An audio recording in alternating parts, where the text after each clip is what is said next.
Food is naturally colorful, and we tend to judge food based on its color. In this section, we're going to look at how to capture accurate colors in your images and how you can use color as a tool by just understanding basic color theory. Color can be a difficult thing to get right in camera. Since iPhones use an auto white balance setting, the white balance in your images can sometimes skew and thus make the colors in your image have a color cast and not appear natural. This is especially the case when a dominant color takes up most of your frame. There's really no easy way to alter the white balance in your iPhone's default camera. If you notice that your white balance is skewing, you can try placing a white piece of paper or white object in line with your subject in your frame. From here, you can tap and hold on the white object to AEAF lock,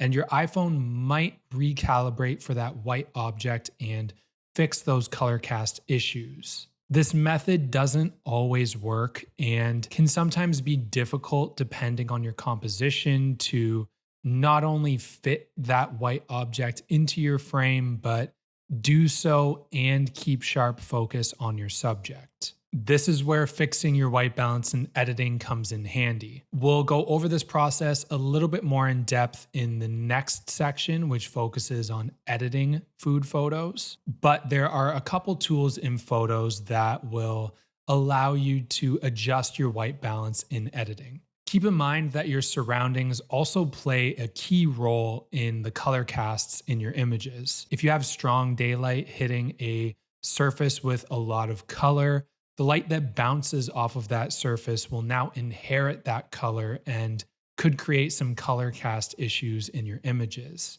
For this reason, when I'm shooting at home, I try to make sure that all of the elements around where I'm shooting are neutral unless they're a part of my composition or purposefully reflecting color back into my scene.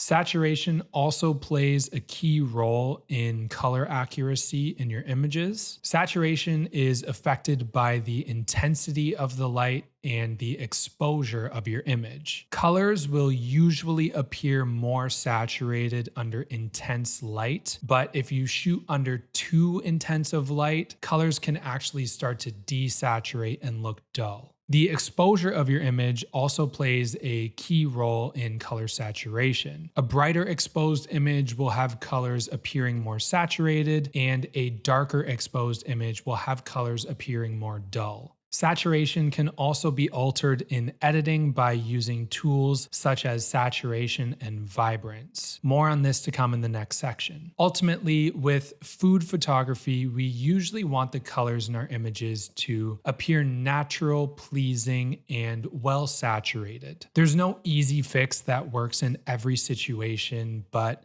you should ultimately be considering your white balance, the intensity of your light, any color casts or reflections that are hitting your subject, and the exposure of your image in order to get accurate colors. Understanding color theory and implementing that into your images is going to drastically improve your food photography. Color theory is an extensive topic. We'll go over just some of the key concepts to get you on track to using color as a tool. Let's first take a look at what's known as a color wheel. The color wheel visually represents the relationships between colors. Each separate slice of pie, so to speak, represents a different hue. We start our wheel off with our primary colors, red, yellow, and blue.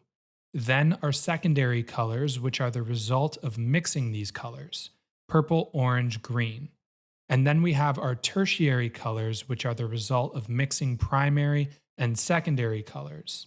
When we work with food, the colors of our food are usually predetermined. That doesn't mean that we can't use color theory to our advantage. Colors have psychological effects on your audience and can evoke a certain mood or emotion. Colors along the warm spectrum typically evoke energy and excitement and are considered advancing colors, which simply means that they tend to stand out and demand our attention. Colors along the cool spectrum evoke calm and relaxation. They're considered receding colors, which simply means that they fall into the background and don't demand attention. If your main subject is a subject with cool colors and you place a warm, advancing color in the background, that background might demand too much attention away from your subject. Whereas a subject that is warm, naturally, a cooler color in the background will actually benefit that since it recedes into the background and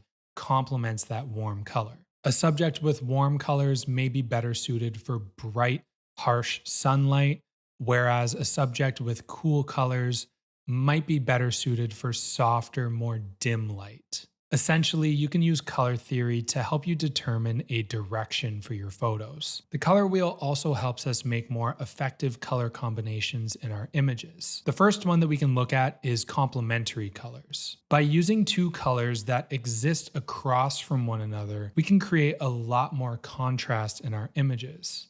Analogous color combinations use colors that exist side by side on the color wheel. These color combinations can evoke harmony. Lastly, monochromatic color combinations use a single hue and utilize tint, shade, and tone variations to create separation. In order to strike the right balance of using these color combinations in your images, you can use something like the 60-30-10 rule. This is a principle of color proportion and states that your main color in your image should take up about 60% of your image, the secondary color should take up about 30%, and the third color should take up about 10% of your image. This principle doesn't always work, especially not if you're using more or less than 3 colors in your image, but it is a great principle to consider nevertheless. Ideally, you should have a color that is more dominant in your image and other colors that are less dominant in your image. When looking at the theory side of color, it's easy to feel overwhelmed. Hopefully through this slide, we can bring things back down to earth and show how simple it can be to implement color theory into your images. First, consider the color of your subject, and then decide whether you want to decorate your surrounding with a